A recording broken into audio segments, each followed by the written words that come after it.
Usually financial talk is all about the nuts and bolts, spreadsheets, algorithms, the heavy math stuff. But today, we're actually putting the calculators away for a minute because there's a huge piece of the wealth building puzzle that almost always gets ignored. And that is our deeply personal, emotional relationship with money. So today, we are going to dive straight into demystifying wealth and, more importantly, conquering the financial anxiety that might be holding you back. So why exactly does money terrify us so much? Well, think of a minimalistic stickman hero as a proxy for all of us, right? Staring down this massive, universal monster of financial anxiety. And it really is universal. Over decades of observation, from CPA work to advising, professionals see one common denominator across literally every single wealth level, and that is fear. It's everywhere. Okay, let's dive into this. You've probably heard this saying that the fear of losing money is the #1 thing keeping people from saving and investing. And honestly, it's totally true. Fear is, without a doubt, the absolute biggest hurdle in our journey to build wealth. It's the exact emotion that makes us hit the panic button and make, incredibly unwise or even desperate decisions the absolute second the market gets a little bumpy. It just paralyzes us. But to beat it, we really need to understand just how common it is. We've all seen, or maybe even been, the broke 20-year-old. Just carrying this crushing heavy bag of debt, looking ahead at the future and feeling completely terrified about simply surviving, let alone ever digging out of that heavy situation. It's a totally suffocating kind of fear that so many of us experience right at the very beginning of our financial journeys.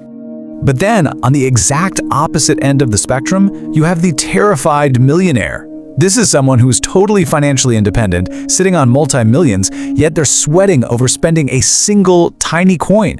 They're terrified of running out, even though they literally have plenty. It just goes to show, and this is a huge takeaway, that step 1 in building wealth isn't actually hitting some magical number. It's freeing yourself from this baseline fear, completely regardless of your actual net worth. Oh, and we definitely can't forget the social trap. The fear of not looking successful puts us on this endless hamster wheel. We end up robbing our future selves of actual wealth just to keep up appearances today. So we take on debt, trapping ourselves in this endless cycle of spending and regret, essentially trying to buy a lifestyle we can't truly afford yet. It's exhausting. So, how do we actually step off that hamster wheel? Well, we have to pause. We need to assess the fears themselves. Understanding exactly where your specific anxieties come from is just such an eye-opening process. Maybe you came from humble beginnings, so you have this deep-seated fear of running out of money, even after years of success. Or maybe you tried investing once, lost some money right out of the gate, and now you're terrified of a market crash. Or maybe you're just completely scared off by all the complex technical jargon and Wall Street acronyms. And listen, I want to be clear, all of these feelings are entirely valid. But here is the absolutely crucial pivot. The goal actually isn't to eliminate fear entirely. That's honestly just not healthy or realistic. True financial peace comes from having the confidence and the tools to move beyond the panic. We need to acknowledge the fear, give it a tiny bit of space in our minds, but then make a highly intentional choice to use it as fuel. We use it as fuel for intentionality rather than letting it dictate our choices. And to build that confidence, we're going to completely throw out the intimidating Wall Street jargon. Toss it out. You absolutely do not need to be a financial expert to build wealth. Thinking back to our little stickman hero's journey, you really only need 3 simple magic weapons to conquer this: discipline, money, and the most powerful one of all, time. Let's break these down. First up is discipline. And really, discipline is simply the ability to live on less than you make. That's the whole shebang. It isn't a punishment. It's actually the ultimate tool for creating freedom. Freedom is making the active choice to say no to that endless spending cycle. It's saying, I am not going to be forced into a life that I don't love. By living on less than you make, you create margin. And that margin? That's the actual money you get to use to build your future. Okay, so then we take that margin, that shiny coin we saved, and we introduce ingredient number 3, time. Time is the secret sauce that lets your money do the actual heavy lifting work for you through the magic of compounding interest. People like to call compounding interest the 8th wonder of the world. And honestly, while it is incredibly wonderful, it absolutely doesn't need to be mystical or complicated.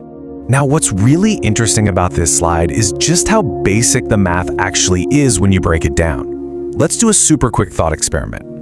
Imagine you start with a nice round number, let's say $100. This is the margin you created with your amazing discipline, and you've decided to invest it. So if that initial $100 earns a 10% return over a period of time, boom, you've earned $10. You add that together, and now you're sitting at $110. Super straightforward, right? Your money literally did a little bit of work for you while you slept. But watch how fast this builds, because this is where the magic actually happens. The next time your interest compounds, it isn't just compounding on your original $100. No, it compounds on the entire $110. So, a 10% return this time doesn't just earn you $10, it earns you $11. You see how quickly this starts to snowball? Your money makes money, and then that new money makes even more money. It's brilliant. And that leads us to this beautiful realization. The system works for you. You can practically picture yourself kicking back and relaxing while your coins multiply effortlessly in the background. You operate within the financial system, sure, but there is absolutely no reason you have to let it control you. Having just this baseline understanding of how wealth works, how discipline creates margin, and how time compounds that margin is hands down the best antidote to the fear we all face. Once you understand the mechanics, that monster in the closet just isn't so scary anymore. So, the next big step is putting all of this into practice. Here is your actionable wealth-building arsenal. Number 1, continually educate yourself. Keep replacing that fear with solid knowledge. Number 2, implement a financial order of operations. Basically, just have a clear, structured system so you aren't ever guessing what to do next. And number 3, direct your very next dollar with real purpose. Don't let your money just float away. Give it a specific job to help you overcome those anxieties. Which brings us to our final question for today's explainer. Ask yourself right now, are you going to let this system control you, keeping you trapped in fear and endless spending? Or will you take that fear, turn it into fuel, and make the system work for your great big beautiful tomorrow? Honestly, don't let fear keep you from the financial life you absolutely deserve. Take a little bit of today, apply some discipline, add some time, and go build that tomorrow. Thanks so much for joining me, and I cannot wait to see you conquer those financial fears. Freedom isn't given, it's built, and it starts with what you do next.